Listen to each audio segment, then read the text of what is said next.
Hello friends, ഇന്ന് ഞാൻ ഒരു അടിപൊളി റെസിപ്പി ആയിട്ടാണ് വന്നിട്ടുള്ളത്. അപ്പോൾ ഇന്നത്തെ റെസിപ്പി വഴുതനങ്ങ വരട്ടിയത് കേട്ടോ. ചോറിൻ്റെ കൂടെയൊക്കെ അടിപൊളിയായിട്ടാ. ചോറിൻ്റെ കൂടെ അതുപോലെ ചപ്പാത്തിയും ഇതിൻ്റെ കൂടെയൊക്കെ കഴിക്കാൻ നല്ല അടിപൊളി ടേസ്റ്റാണ് കേട്ടോ. അപ്പോൾ ഞാൻ റെസിപ്പിയിലേക്ക് പോകട്ടോ. ഫസ്റ്റ് വെളിച്ചെണ്ണ ഒഴിക്കുക, അതിലേക്ക് നേരെ കടുക് ഇടുക. കടുക് പൊട്ടി കഴിഞ്ഞതിന് ശേഷം വലിയ ഉള്ളി, പച്ചമുളക്. വലിയ ഉള്ളി ഞാൻ 2 എടുത്തിട്ടുള്ളത്, പച്ചമുളക് 4 എടുത്തിട്ടുണ്ട്. ഇത് നല്ലോണം വാട്ടട്ടോ. ഒരു വലിയ ഉള്ളി മതിയാവും കേട്ടോ. ഞങ്ങൾ കുറേ ആൾക്കാരുണ്ട്, അപ്പോൾ ഞാൻ 2 എടുത്തിട്ടുണ്ട്. പിന്നെ വഴുതനങ്ങൻ്റെ അളവ് കുറച്ച് തോനുണ്ട് കേട്ടോ, അപ്പോൾ അതാ 2 വലിയ ഉള്ളി എടുത്തത്. വലിയ ഉള്ളിയൊക്കെ ഇട്ട് കഴിഞ്ഞതിന് ശേഷം ഉപ്പിട്ട് കൊടുക്കുക. ഉപ്പ് നിങ്ങളെ ഇഷ്ടത്തിന് ഇട്ട് കൊടുക്കട്ടോ. ഞാൻ ഇതിൻ്റെ അളവിന് ഞാൻ ഇട്ട് കൊടുത്തിട്ടുണ്ട്. ഇനി ഇത് നല്ലോണം ഇളക്കി മിക്സ് ആക്കട്ടോ. ഒരു 2 സെക്കൻഡ് നല്ലോണം ഇളക്കുക. ഉപ്പൊക്കെ എല്ലായിടത്തൊന്ന് ആയി വരട്ടെ. എന്നിട്ട് അതിൻ്റെ ശേഷം വാടൊന്നും വേണ്ട, ഒരു 2 സെക്കൻഡ് ഇളക്കിയിട്ട് നേരെ നമ്മൾ തക്കാളി കട്ട് ചെയ്തത് അതിലേക്ക് ഇട്ട് കൊടുക്കുക. ഞാൻ 2 തക്കാളി എടുത്തിട്ടുള്ളത്. 2 ചെറിയ തക്കാളിയാണ് എടുത്തത്. വലിയ തക്കാളി ആണെങ്കിൽ 1 മതി. ഇത് നല്ലോണം മിക്സാക്കി കൊടുക്കുക. എന്നിട്ട് ഒരു വെളുത്തുള്ളിൻ്റെ 6 ഇതളും ഒരു ചെറിയ ഇഞ്ചി കഷ്ണവും അതെടുത്തിട്ട് നല്ലോണം കഴുകിയിട്ട് മിക്സിക്ക് ഇട്ടിട്ട് അത് നല്ലോണം അരച്ചെടുക്കട്ടോ. ഇത് മാത്രം മതി കേട്ടോ ചോറിൻ്റെ കൂടെ. അടിപൊളി ടേസ്റ്റാണ്. നിങ്ങളെല്ലാവരും ഒന്ന് വീട്ടിൽ ട്രൈ ചെയ്ത് നോക്കിട്ടോ. ഞാൻ ഇതിൽ കാണിക്കണ മാതിരി ചെയ്താൽ മതി. പൊളി ടേസ്റ്റാണ് കേട്ടോ. അരച്ച പേസ്റ്റ് ഈ തക്കാളി ഉള്ളിക്കൊക്കെ ഇട്ട് കൊടുക്കുക. എന്നിട്ട് നല്ലോണം മിക്സാക്കി കൊടുക്കുക. ഇതിൻ്റെ പച്ച സ്മെല്ലൊക്കെ ഒന്ന് പോട്ടെ. നല്ലോണം ഇളക്കണം. നല്ല ഉള്ളിയും തക്കാളിയൊക്കെ നല്ല വാടി സിമ്മിലിട്ട് കൊടുക്കട്ടെ. നല്ല വാടട്ടെ. അതിൻ്റെ പച്ച സ്മെല്ലും ഒക്കെ പോയി നല്ലോണം വാടട്ടെ കേട്ടോ. അപ്പോൾ ഇത് നല്ലോണം വാടി വന്നിട്ടുണ്ട് കേട്ടോ. ഇനി അടുത്തത് നമുക്ക് കരിവേപ്പിൻ്റെ ഇല എടുത്ത് കൊണ്ടുവരാം. ഇത് സിമ്മിൽ ഒന്നുകൂടിയും കെടുക്കട്ടെ കേട്ടോ. ഞാൻ കരിവേപ്പിൻ്റെ ഇല എടുത്തിട്ട് വരാം. അങ്ങനെ കരിവേപ്പിൻ്റെ ഇലയൊക്കെ എടുത്ത് വന്നിട്ടുണ്ട്. അത് നല്ലോണം വാഷ് ചെയ്ത് കഴിഞ്ഞിട്ട് നമുക്ക് അതിക്കിട്ട് കൊടുക്കാം കേട്ടോ.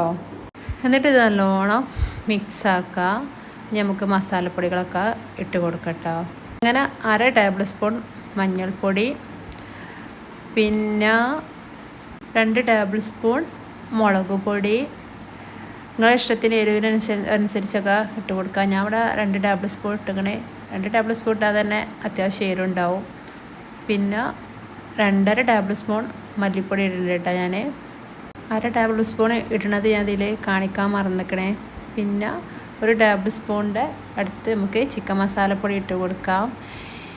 ഇത് എന്നിട്ട് നല്ലോണം മിക്സാക്കുക. നല്ലോണം മിക്സാക്കണം. എന്നിട്ട് ഈ പൊടിയൊക്കെ നല്ലോണം ഇതാവട്ടെ.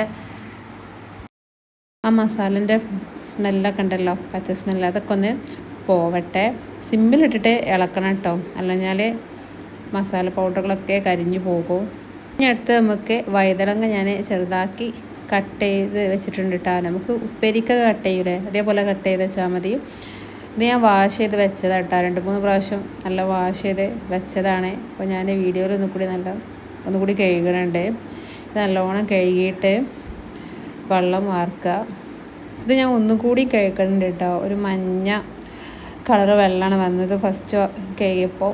അപ്പോൾ ഒരിട്ടം കൂടി ഞാൻ കഴുകണുണ്ട്. ആ കറൊക്കെ പോകണം, അല്ല ഞാൻ വഴുതനങ്ങക്ക് ഒരു കയ്പ്പുണ്ടാകും. കയ്പ്പ് ടേസ്റ്റ് കാരം കിട്ടൽ. അപ്പോൾ അത് നല്ലോണം വാഷ് ചെയ്യണം. അപ്പോൾ ഞാൻ 4 പോലെ ഞാൻ വാഷ് ചെയ്തിട്ടുണ്ട്. വീഡിയോയിൽ ഞാൻ ഇപ്പോൾ 2 കാണിച്ചിട്ടുള്ളൂ. ഒരു 4 വാഷ് ചെയ്യണം. അപ്പോൾ നല്ല ടേസ്റ്റ്. അപ്പോൾ വഴുതനങ്ങൻ്റെ കറൊക്കെ പോകണം. അതിനാണ് 4 പ്രാവശ്യം കഴുകണത് കേട്ടോ. ഈ വഴുതനങ്ങ നമുക്ക് ഇട്ട് കൊടുക്കാം. ഇത് കുറേ ക്വാണ്ടിറ്റി ഉണ്ട് കേട്ടോ വഴുതനങ്ങ. അപ്പോൾ ചെറുതാക്കി കട്ട് ചെയ്ത വഴുതനങ്ങ നമുക്ക് ഇതിൽ ഇട്ട് കൊടുക്കട്ടോ. ഇത് നല്ലോണം ഇളക്കി മിക്സാക്കി വെച്ചിട്ടുണ്ട് കേട്ടോ. ഞാൻ ഇളക്കണ വീഡിയോ എടുക്കാൻ മറന്നതാണ്. അപ്പോൾ ഇത് നല്ലോണം മിക്സാക്കി വെച്ചിട്ടുണ്ട്. ഇത് നമുക്ക് ഇനി മൂടി വെച്ച് സിമ്മിലോട്ട് വേവിക്കാം കേട്ടോ. നമുക്ക് മൂടി തുറന്നിട്ട് നല്ലോണം ഇളക്കി കൊടുക്കുക. ഏകദേശമൊക്കെ നല്ല വാടി വന്നിട്ടുണ്ട്. ഇനി ഇതിലേക്കൊരു സാധനം കൂടി ഇട്ട് കൊടുക്കാണ്ട് ഇപ്പോൾ കാണിച്ചു തരാം. ഇത് മിക്സ് ആക്കുമ്പോൾ നല്ല സ്മെല്ല് വരുന്നുണ്ട് കേട്ടോ. നല്ല ചിക്കൻ വരട്ടിയൊക്കെ സ്മെല്ലാണ് വരുന്നത്. ഈ ചിക്കൻ മസാല പൗഡറൊക്കെ ഇട്ടിട്ട് നല്ല അടിപൊളി സ്മെല്ലാണ് വരുന്നത്. ഇതട്ട ഞാൻ പറഞ്ഞ സാധനം. ഇത് മസ്റ്റായിട്ടും ഇട്ട് കൊടുക്കണം, അപ്പോൾ നല്ലൊരു ഫ്ലേവർ കിട്ടുള്ളൂ. ഇതെല്ലാം വാഷ് ചെയ്ത് നമുക്ക് ചെറിയ പീസസ് ആക്കിയാണ്ട് കട്ട് ചെയ്ത് കൊടുക്കട്ടോ. ഇത് വെന്ത് തുടങ്ങി അവസാനം ഇട്ടാ ഇത് കട്ട് ചെയ്തിട്ട് കൊടുക്കേണ്ടത്. എന്നിട്ട് നല്ലോണം മിക്സാക്കി കൊടുക്കുക. അപ്പോൾ ഇത് നല്ലോണം ഇളക്കുക. അപ്പോൾ ഇത് റെഡി ആയിട്ടുണ്ട് കേട്ടോ. അപ്പോൾ ഇത്ര ഉള്ളൂ ഇന്നത്തെ വീഡിയോ. അപ്പോൾ എല്ലാവരും ചാനലൊന്ന് സബ്സ്ക്രൈബ് ചെയ്യുക, കമൻറ്റ് ചെയ്യുക, ഫ്രണ്ട്സുകൾക്കൊക്കെ ഒന്ന് ഷെയർ ചെയ്തെടുക്കുക. വീഡിയോ ഇഷ്ടപ്പെട്ടാൽ എല്ലാവരും ഒരു ലൈക്കും തരാം. അപ്പോൾ ബൈ.